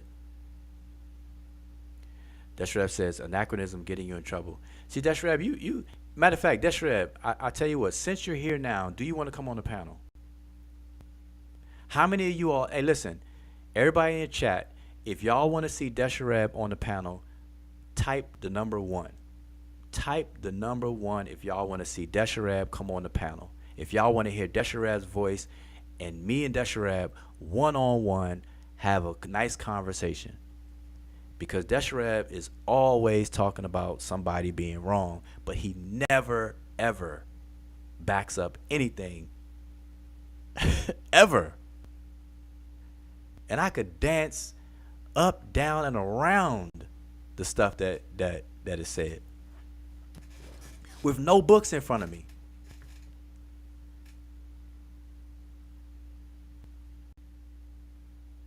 He said, "I'll retire you." I'm not retirable.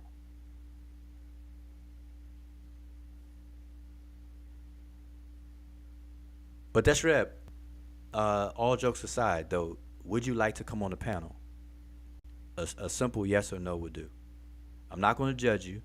If you say no, I'm not going to do the thing like, oh, you scared and stuff like that, even though I just said it. But nah. But I'm saying, if you don't, you don't. If you do, let me know. If you want to come on the panel, let me know. Here's your chance. Come on the panel.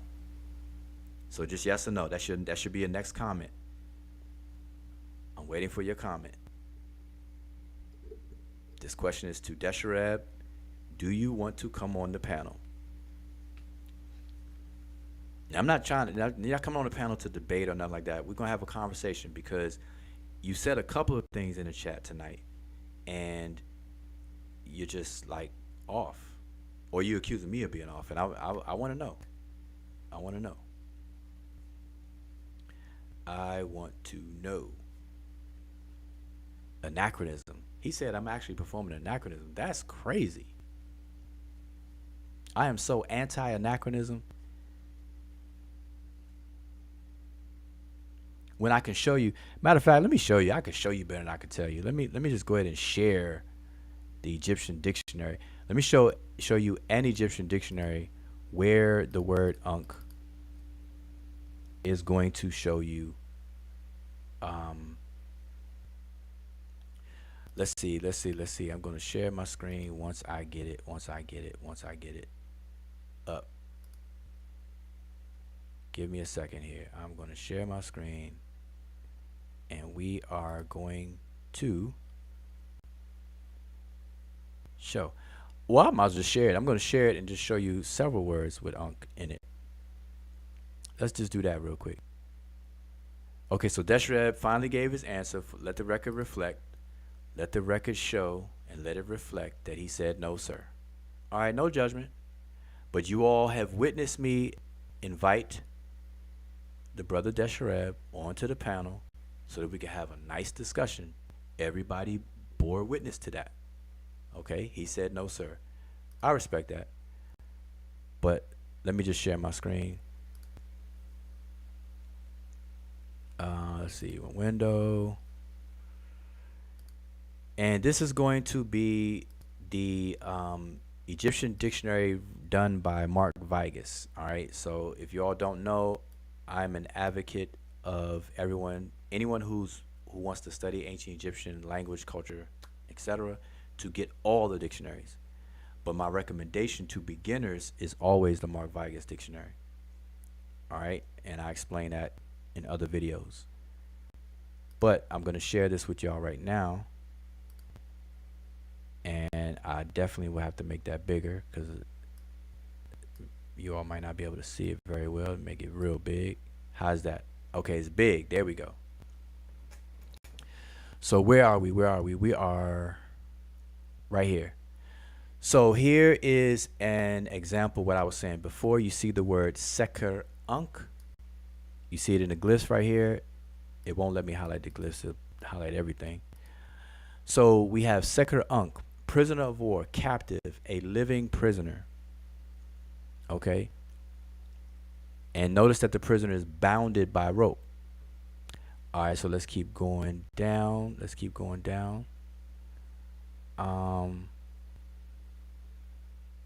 I'm going to, and we're going to talk about this one day right here. The Per Ankh, the house of life.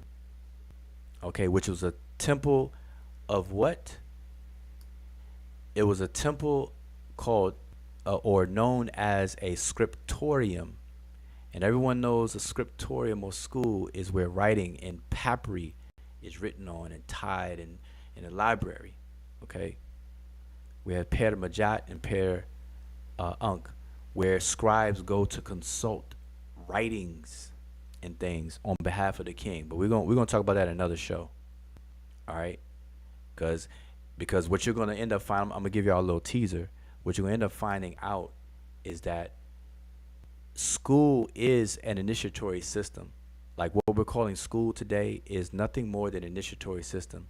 And when you enter an initiatory system, you take oaths.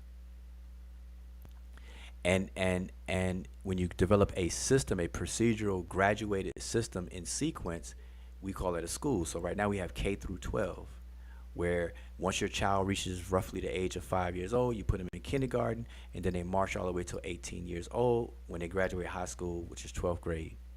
That's our K through 12 institution of learning called school. But it's an initiatory system. And in these indigenous cultures, they took oaths and they followed this curriculum. They followed the curriculum. So we're gonna get into all that good stuff.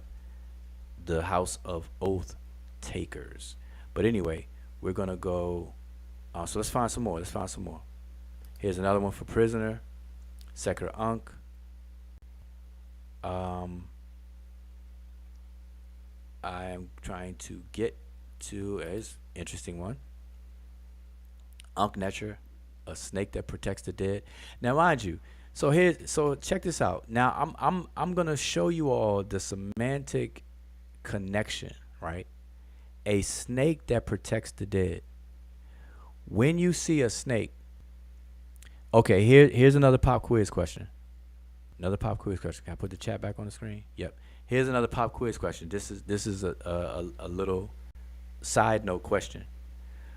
Who in the chat can give me the name of a famous Egyptian snake that's not a pep? Outside of a pep, give me the name of a famous ancient Egyptian snake.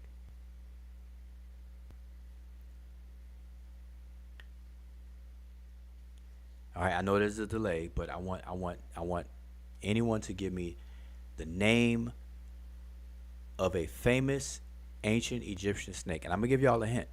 This snake is often seen in underworld texts, in scenery and vignettes, in tombs. Desirab says Redin Tut. That's not the one I'm looking for. So nope. I'm trying to be a little bit more specific. That's why I'm giving y'all the hint. Of the famous snake that is usually seen in funerary texts outside of a pep. Because I'm sure if I didn't say that, everybody would say it. A pep. One more person take a stab at it. I'll give y'all a real good hint. The name of the snake starts with an M as in Mary. M as in Mary.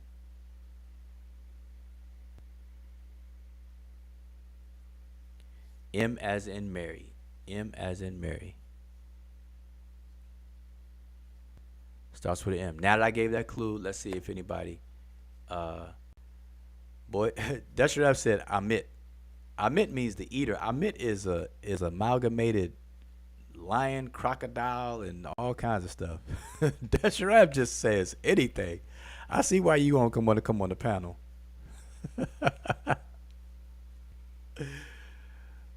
Oh boy.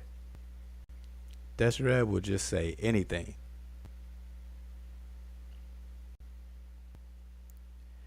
There we go. Christopher Withers, both Chris and Emicat both had it. Mehen. Mehen is a snake. If y'all don't know that name, look it up. I'm giving y'all some homework, I'm giving y'all some jewels, I'm giving y'all some takeaway, some eatables, all right, edibles. So listen, look up Mehen. It is the snake that usually forms a protective barrier around the deceased person.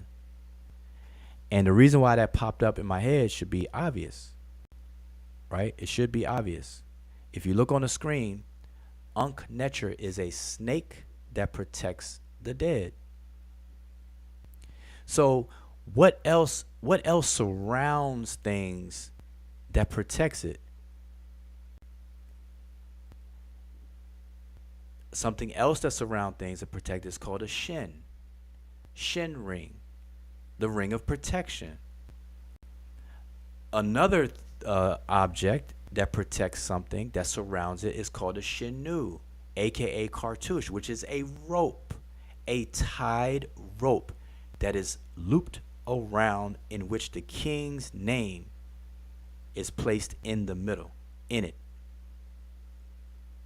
An elongated shin, which is a ring of protection.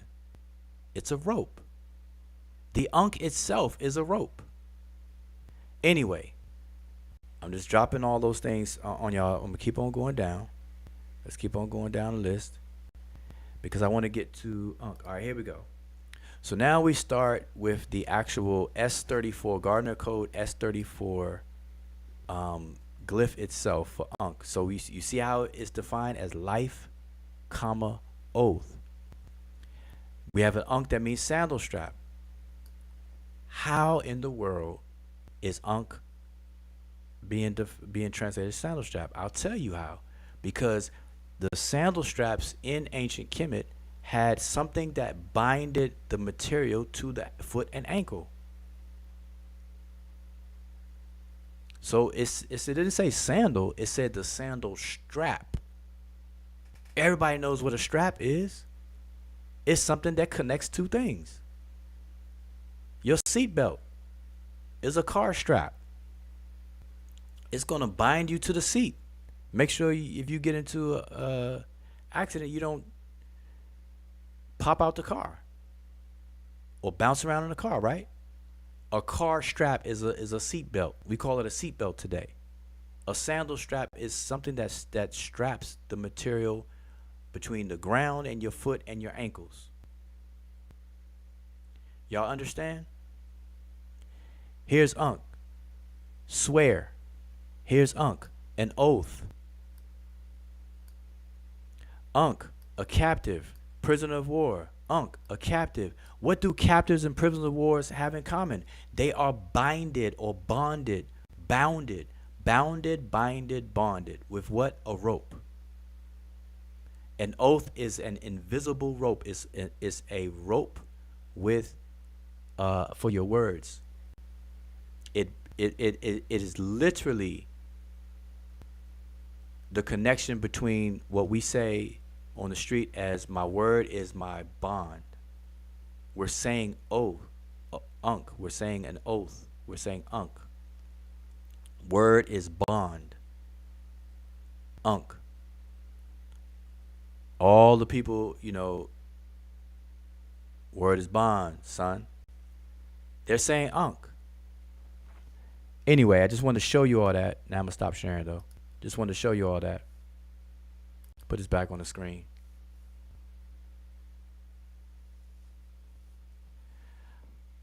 So I hope y'all understand that. So what else? So now, and that's it for the pop quiz because I don't want make this video too long. But I just want to do a quick review. So listen. So again, to do a recap, the brother Sanjeti Scribe, he was invited on the Shrine of Ma'at's YouTube channel. I suggest you all watch the show from last night.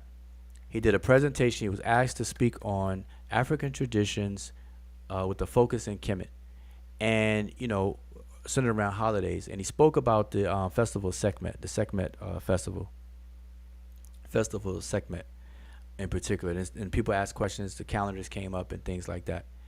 My commentary to that was to just introduce the idea of the application of holidays, how it functions as a tool to unify people and keep them unified. Because once you get a group of people to do the same thing at the same time, that's also important. Not just do the same thing, but the same thing at the same time, the same moments in time. That in and of itself is unity. See, any of you all who are familiar with DJing or MCing, moving the crowd or DJing, MCs will tell everybody, especially back in the day, old school hip hop, put your hands in the air everybody, anybody, scream, and then everybody scream at the same time. That is to get the crowd in unity. When MC's on the stage and they say wave your hands from side to side, and everybody waves their hand from side to side, they're getting everybody in unison. When nowadays people say, hey, drop the house lights, make it dark in here. Everybody with a cell phone, turn on your cell phone light. Or back in little bit before that, it was like light up your lighters. So everybody would light their lighter, their pocket lighter, or now they just light up their phones and wave them from side to side. These are unification tools, whether you know it or not, because you're synchronizing a group of people. And so holidays serve the same purpose. Holidays are days that are given high value. They're set aside. That's where you get the sacredness of it or the holiness of it. And they're done to keep the society uninjured, keep them whole. This is where you get the word wedja in it for the word holy. Remember, the word holy originally meant to be whole, to be uninjured. And so to keep the society uninjured and whole, the connection is to do something to keep the society intact, not to start to break apart. You got to keep them intact. Keep everybody consolidated. Keep everybody on the same page. And remember what a society is. A society is a group of companions of people that have the general same mental state, the same mentality, the same mode of ways of thinking. That's what constitutes a society. All right. So if you didn't know these things, then now you know. If you already knew it, then hopefully this is a review. Hopefully you had fun. Hopefully you had a good time chilling out with me on this Wednesday night. And I'm looking at the chat. I don't see any questions. Anybody have any questions for me before I go? Any questions? Any questions at all? It's been a minute since I've been live, but listen, on this channel, we could pop up at any moment. So make sure you subscribe. Make sure you hit the notification bell and click all. And thumb up the video. Find something you like, because even if you disagree with everything I said, even if you don't even like my voice, if you don't even like the way I spell my name on the screen right there, so what? Find something you do like and just thumb up the video. If you like the color black, see, my name is written in black, so thumb up the video. Be like, hey, y'all's name is in black. All right, thumb up the video. All right. If you like the cover of my upcoming book, thumb up the video. All right. Let's see. And boy, Donnie Williams, there you go. Donnie, he said, what was the takeaway? I had to step away. So Donnie Williams wants me to re-explain everything I went through the whole night. Nah. Okay, so here's the takeaway, the summary takeaway. The summary takeaway is to recognize the benefit of the function of holidays in a society. That's what I first spoke on. And that benefit being a unification maintenance tool. Because when you get people to do the same things on the same moments in time, that will default to unification. Syncretism. People will be in sync. People will be on code. And I gave real examples, real relevant or modern examples, even down to the DJ or the MC on the stage when they tell the crowd, wave your hands from side to side, or when they tell them, call and response. Everybody say, oh, oh. Everybody scream, ah, and all that kind of stuff. Those are ways in which you coagulate people's movements and thoughts.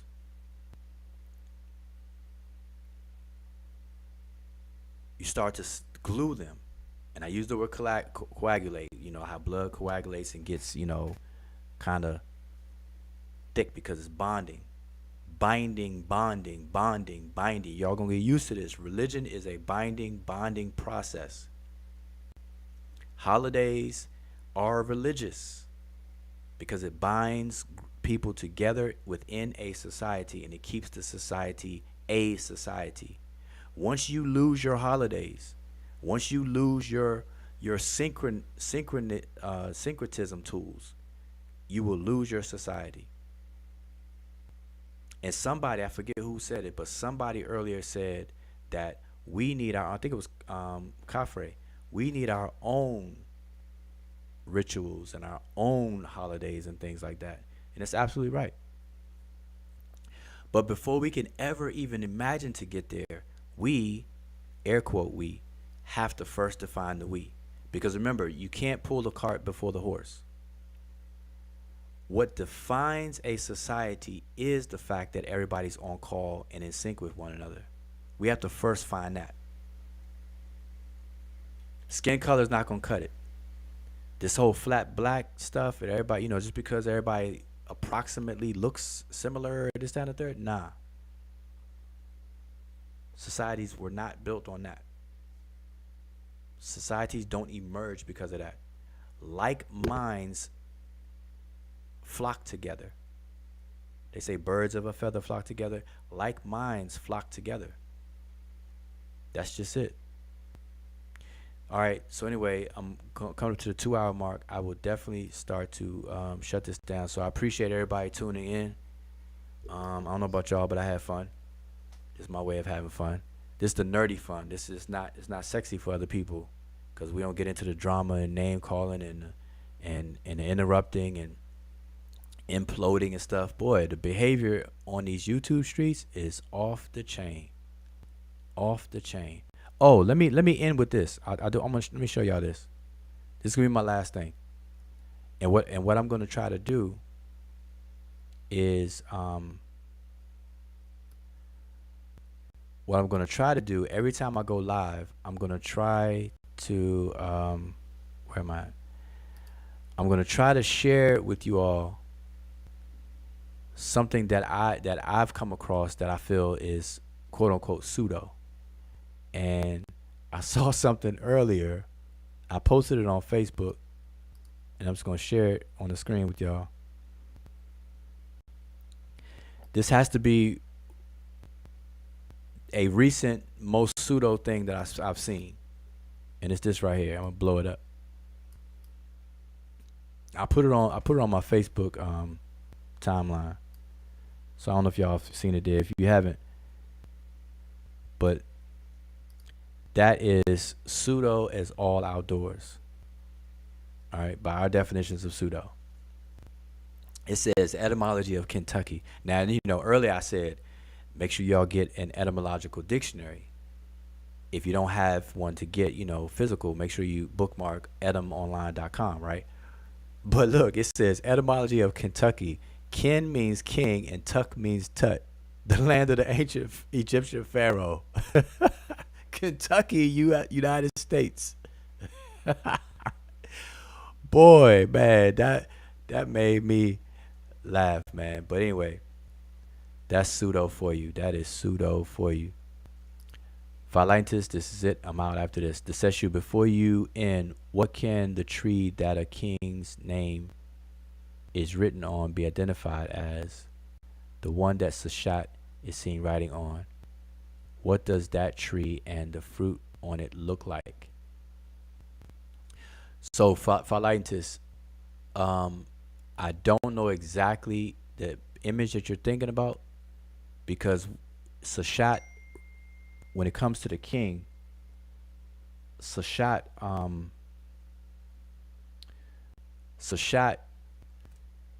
writes the passage of time. She uses a niched palm branch, and she's usually seen writing or marking the passage of time. And when associated with the king, Seshat records the years that the king is reigning. So when we have the word Hapset, which is the regnal year of the king, outside of the word Renepet, which is for the regular word for year, that's what she's associated with. That's what comes to my mind when you ask that question. So if you're talking about something different, then next time I'm live, have that image ready, or send it to me, and then we could discuss it. All right, because I'm not quite sure what image you're talking about, or if that's even Sashat at all. All right, so just you do that, and then we can talk about it. Now, before I go, we are in day number 10 of our 30-day challenge on sableuniversity.com. Sonat Imiket Aku Kinshai has put together a 30-day challenge. Everybody who's watching right now, we got 22 people watching right now. Every one of you should enroll in the 30-day challenge. Even if you're a beginner, or consider yourself an expert.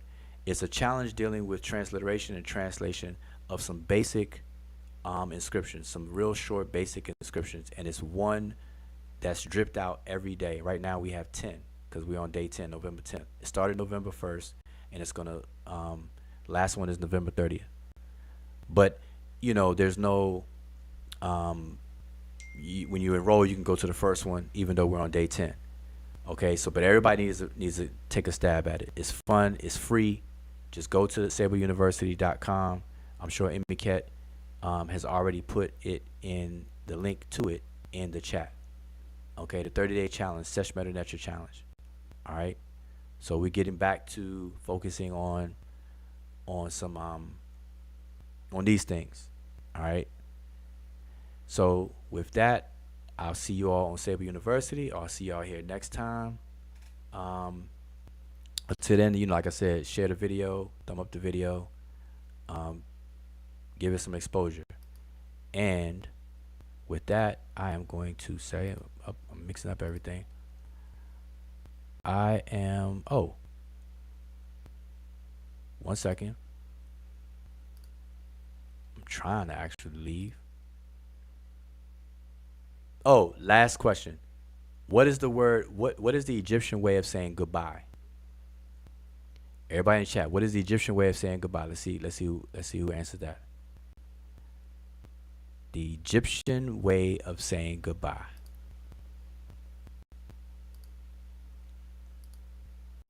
Anybody know? Anybody will take a stab?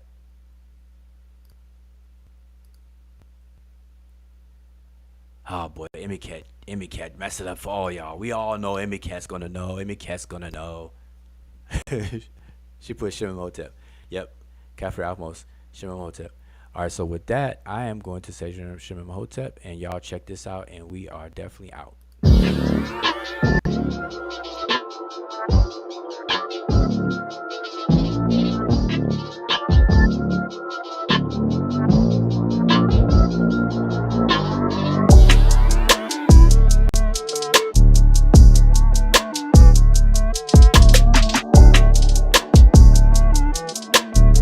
This is the irony of it all, and this is the trap. The Europeans began to manipulate history when they rose and began to expand into the broader world in the 15th and the 16th century because they had to justify the slave trade and they had to justify the colonial system that followed. And modern racism has its incubation in that period. You cannot enslave a man and say he's a human being, that he has humanity. Black people have never written any definitions of race, any definitions of what a people. They have never said that these people with these kind of traits belong here. Because modern racism had its development in the pseudo-scientific development of intellectual Europe after the 15th century. And they began to say that certain kind of people belong to certain kind of race, and they created the concept of race and racism itself. You saying, in essence, that there's no such thing as a race? Oh, I maintain that race is the phoniest issue ever invented by the mind of man. The European invented and developed the concept of race. There's really no such thing as a race because nature created no races. Race is a man-made thing. Could we say that being called black was a political term? It's a political term and a term which indicates our self-awareness at this juncture in history, and I think we really need it. We need to really bathe in blackness for a while, but I wish we'd get the bath over with and go on to something a little more important. Black in itself is not an ethnic term. Black tells you how you look, but it don't tell you who you are. We are essentially an African people. Wherever we live on this earth, we're essentially an African people. And we relate to the millions of African people throughout the world, including the uncounted millions of Africans in Asia. The word Afro-American or African-American would probably be more appropriate and more honest and more in keeping with what we actually are. Because all of us are not positively, physically, real jet black. And so the argument now sometimes is between the supernationalists and the mild nationalists and blacker than thou.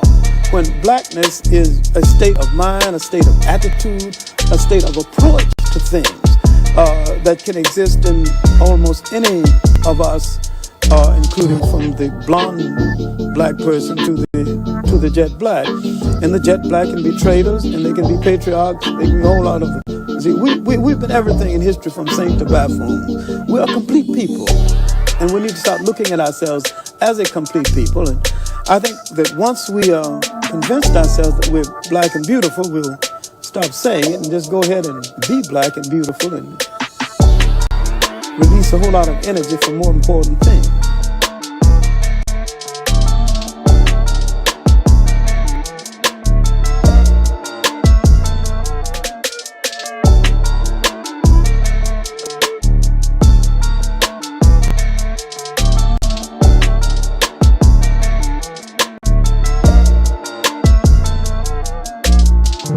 And we need to start looking at ourselves as a complete people. And I think that once we convinced ourselves that we're black and beautiful, we'll stop saying it and just go ahead and be black and beautiful and release a whole lot of energy for more important things.